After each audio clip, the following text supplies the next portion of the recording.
Hey, everybody. Coach Curtis Fallon here, coming to you from sunny Naples, Florida. Of course, that is not the real background, but it does look like that outside. It's probably 72 degrees here today, really nice.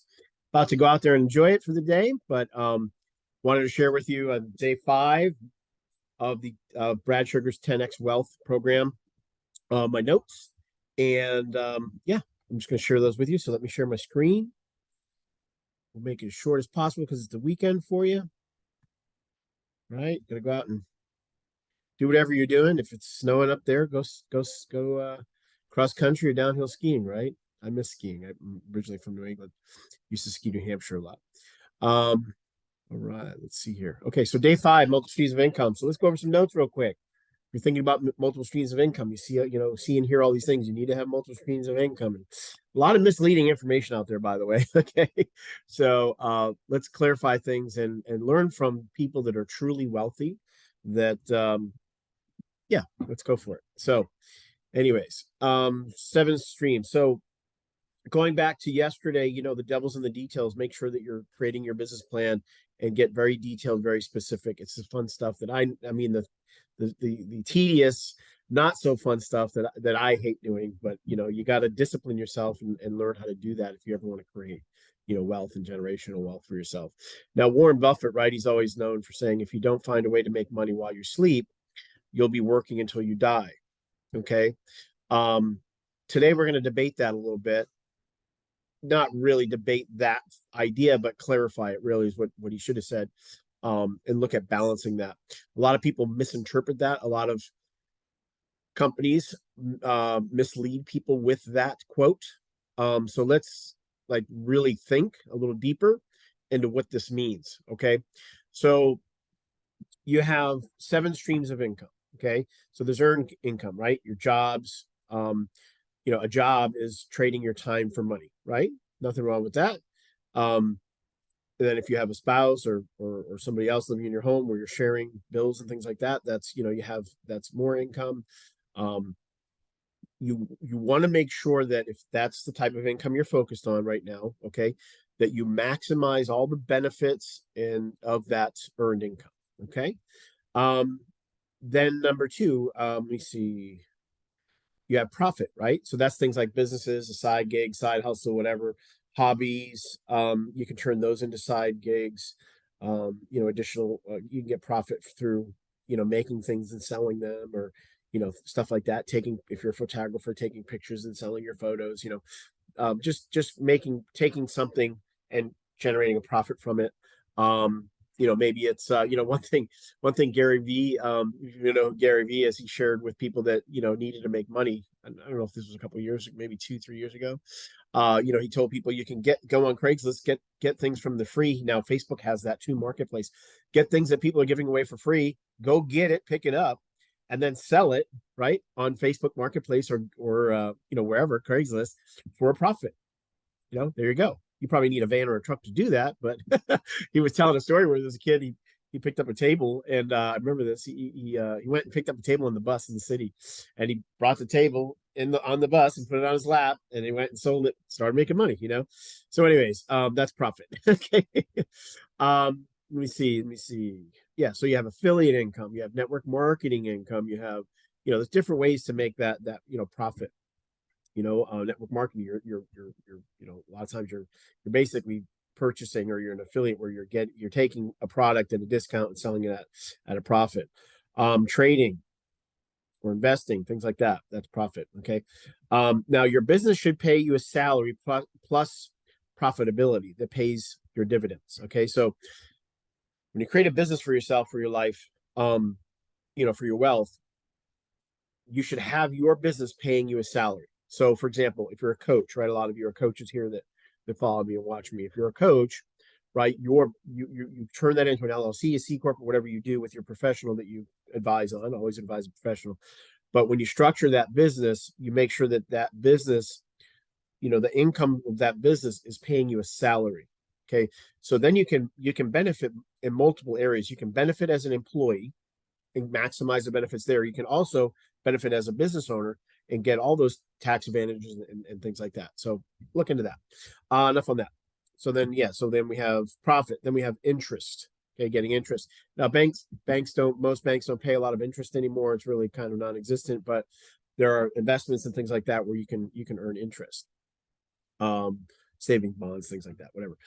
Number four, dividend income, things like shares. And like, like I said, just like a bank, most companies don't pay the big, you know, dividends that they used to, but there's ways to generate dividends. Fifth, multiple income stream, rental income. There's residential, commercial, renting equipment, Airbnb. Um, you know, some people like my older brother.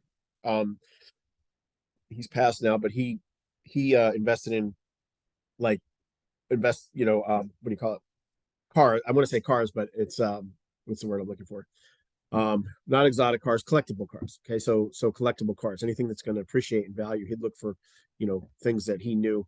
Like he had a dirt bike. It was a Husqvarna 360R, I believe, and dirt bike. It was like the Ferrari of dirt bikes back then. And I mean, what he bought it for and what he sold it for was ridiculous. So anyways, you want something that's going to appreciate, right? That's anyways, enough on that. Shares, options, capital investing, artwork, things like that. Okay. Now you have royalty income, things like if you're a musician, right? They get paid royalties. Insurance, you can get paid royalties. Online businesses, you get paid royalties, right? Things like that. Okay, so multiple streams of income mean 5 to 6 income streams equals 5 to 6 focuses. Okay, so what are we talking about here? So you do want to, have so this is the clarification. This is where this all comes from. You want multiple income streams, okay?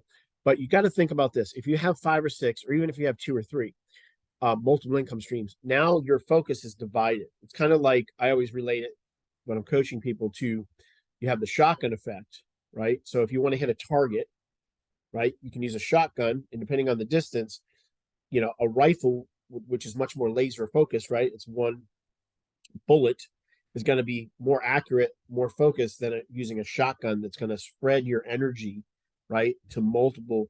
If you're trying to hit one target, it's going to spread that energy to different things, all these multiple things, and it's going to be much less effective, okay, than if you're trying to hit, a long distance target with a rifle. Make sense? Okay, so that analogy, okay, if you think about this, yeah, I wrote down shotgun effect was a thought that I came up with. But in the early stages of business, okay, you want to focus on, I'm just going to skip through these notes real quick because I want to make this short today. The bottom line is you want to, in the early stages of building a business, creating a side income, whatever, okay, you gotta think about what we talked about the last couple of days is if you want to generate multiple streams of income, you got to get first at one. You got to get great at one first. You have to master one area first. If you're generating income like a W-2 income, right? You're an employee. You got to make sure that you maximize your skill sets and your ability to bring that income in so you can earn enough money we talked about the other day and get to where you can earn at least $100,000 a year so that you can save $100,000 a year and then use that to build businesses and invest and things like that. Okay. That's where your focus should be. You shouldn't be spreading it too thin until you maximize, learning how to benefit from being an employee, all the benefits, maximizing your income and your skill level and all that. Okay. Now, if you have the skill set, right, or the focus or the energy or the time to build another business, then great. If it doesn't take away from your initial focus, then you can start building that second thing. Okay. Now, so you want to be very just cognizant, right? Very focused on being focused, right? So with multiple income streams, you have multiple focuses, you have multiple skills, you have multiple time, you have multiple energy that you're dividing. So you've got to just, everyone's a little different. Some people can handle, two or three different things at a time. But, this is something I learned, gosh, probably at least 20 years ago, from my original mentor, Tony Robbins. And he always said, you have to be laser focused on one at a time, one business at a time. Now, when you do decide to get into multiple streams of income, okay, he has diversity versus focus here on the screen, if you can see that. Okay. You have to define, when you're gonna focus on multiple streams of income, but you also want to make sure that you want to think about what are businesses that are horizontal or vertical to, my skill sets, right? Now, so for example, if you are a photographer. Let's just use that for an example. Okay. I don't know anything about, not anything, but I'm not a photographer. Okay. But if you're a photographer, right, and let's say you're working for a photographer, right? Or you're working for a newspaper or something like that. And that's your earned income. Then you start on the side doing, wedding photos on your day off or something like that, because you have that skill set. And then, you do enough of those, you have enough money to start your own business, right? So now you're doing weddings. And now from the weddings, you want to create multiple streams of income. So you're a wedding photographer. So now you start creating joint ventures with cake companies, right? Because weddings, they usually have a wedding cake, right? Or dress companies have, or tuxedo companies, things like that, where you can get, some type of affiliate or referral fee, things like that, right? Or you start your own cake company, you start your own, dress and tuxedo company. Do you see where I'm going with this? You want it to be related to your skill set, your strengths, okay? What you know. You don't want to be like, a photographer and necessarily, right? No, not saying you can't, but you don't want to be a photographer. So you're focused and you're a photographer, and then your second income is flipping real estate. Okay. It's better to focus in an area. Okay. So, anyways, that's what he's talking about today. You want to get that first one. Now, granted, I'm not saying if you're a photographer, you can't invest in yourself. I'm not saying that. I'm not saying you can't. I'm just saying it's preferable. Wealthy people, they typically will stick in an area. Okay. Now, granted, you could do this if you're a photographer, for example. This is what McDonald's did, right? You're a photographer, and now you open your own photography, business, and then you open multiple photography businesses, and you own the building. Are you okay? Okay, sorry about that. Something just fell. So this is what McDonald's did, right? So anyways, if you're a photographer and you're opening up photography studios or whatever, right? You can open multiples. And now you're investing in real estate because you own the building. That it's all related. Their photography business, just like McDonald's, right? So McDonald's, I believe they are still the biggest holder of real estate. So McDonald's is in the happiness business, by the way. Okay, but they sell burgers and fries, right? But they're really in the real estate business. Okay. So they are building multiple McDonald's all over the world, and they own the real estate. They're not renting it from someone. They own the real estate. So they are investing, they're generating, they're in the hamburger business, for example, right? But they're also investing in real estate because they're buying all the real estate they're building, their McDonald's on. So anyways, if that makes any sense. Okay. Sorry, I got a little distracted there. Something fell over. We'll fix it in a minute. So you want to get the first one working. Get one working at a time. Get great at your job. Maximize your income. I covered all that stuff. Aligned income versus multiple income. That's what I just talked about. They want them to kind of align towards each other. It's the best way, the fastest way to create multiple streams of income. Leverage. Okay, job equals skill set. Leads to something aligned, synergistic income, stay in your lane. I already did all that. Income and assets. I'm skipping through a lot today, but it's kind of redundant to me. So, I'm just trying to simplify it and clarify it for you. So let's skip down here.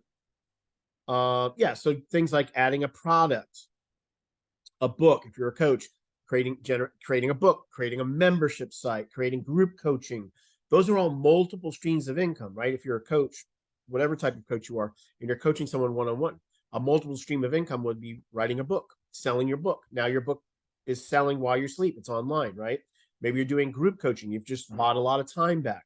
Now, instead of getting more and more and more and more, working harder, more one-on-one clients, you have more clients once a week where you have a group coaching program. That's multiple streams of income.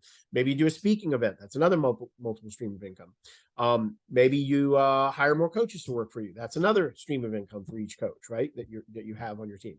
So those are multiple streams of income, right? But they're all in the same arena. They all benefit. So the next thing is they all got to benefit each other. The other thing is you want them to pay for themselves. You don't want to support one business with another. You don't want to support a struggling business with another business that you have. Okay. Or you don't want to support a struggling. A lot of people do this in the network marketing arena. Okay. And So the idea is, you're an employee and do something on the side. But a lot of people, instead of making money in that side hustle, whatever it is, network marketing, affiliate marketing, whatever it is, right? A lot of people do this where they're taking their job and they're paying for their business from their money from their job. Don't do that. If you're not making money, if you're not maximizing the money in your job and you can't make money in your side hustle, don't do the side hustle. Don't pay for the side hustle with the money from your job. Okay. Learn how to make money on your side hustle. Make your side hustle pay for itself. If you're starting a business, make your business pay for itself. Don't pay one business with another business. Don't do that. Okay. That's very powerful work. Okay. That's one that I really had to think about. If you have multiple businesses, if one's faltering, to keep it alive, don't take money from a profitable business or your job or something like that to pay for that struggling business. Figure out how to fix that. Don't try to hurt one of your businesses or incomes with a struggling income. Okay. Where are we at here? As you get better, yeah. So as you get better, so you want to slow down. This is where I got from this: is you want to slow down.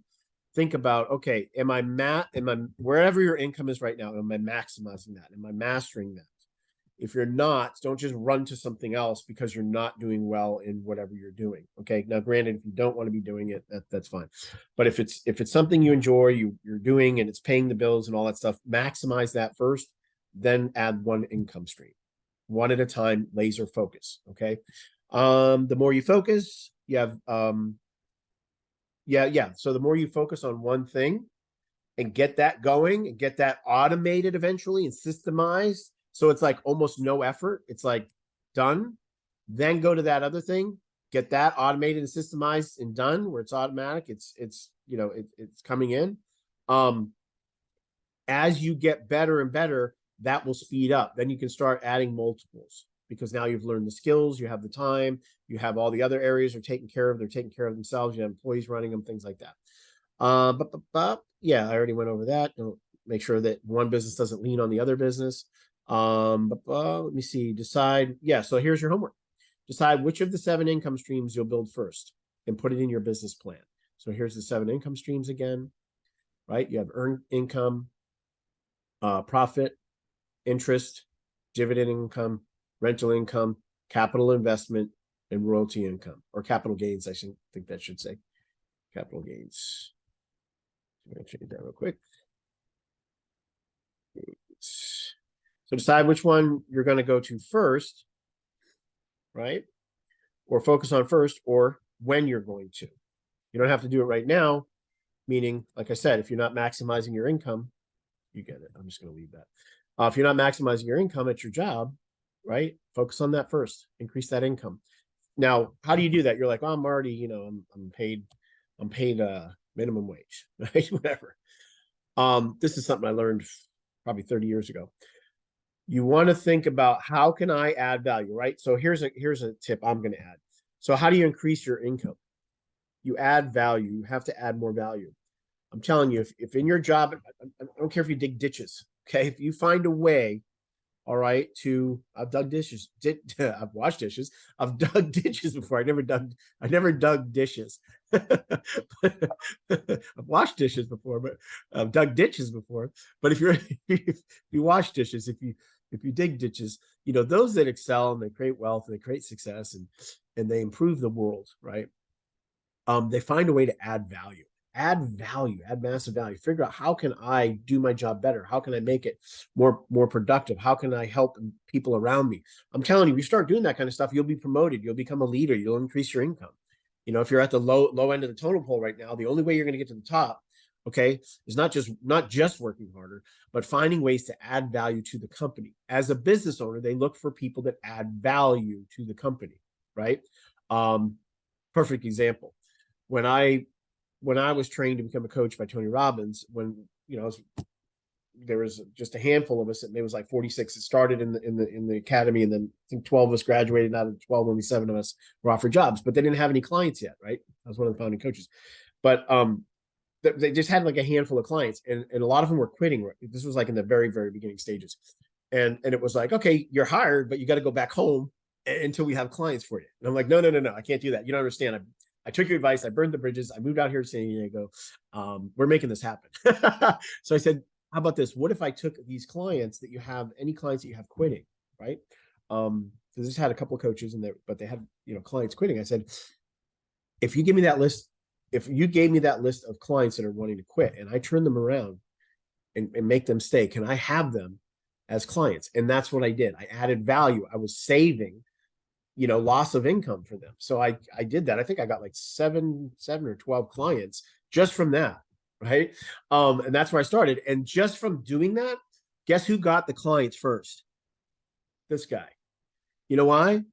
Because I didn't just go home and accept it. I found a way to add value to the organization.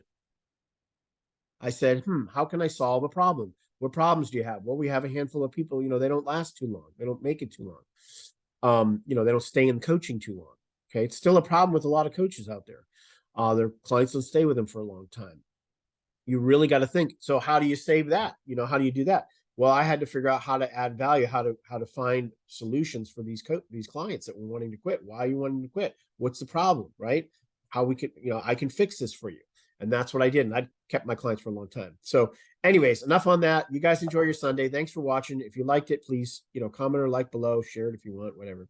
But I just want to share some of the stuff. I know these aren't like, please don't judge me on these. I'm just sharing my notes from going through this course. It's obviously a lot longer, a lot more in depth, but I'm not I don't want to take away from Brad. This is his information, his material. I just wanted to share this knowledge because I think everybody should know and learn this stuff. And I see, myself and all of you, when I'm learning this stuff, I see, things that I'm going through, and maybe it will help you guys. So thanks again for watching, guys. I'm going to go out and enjoy this beautiful weather. Take care. Bye-bye.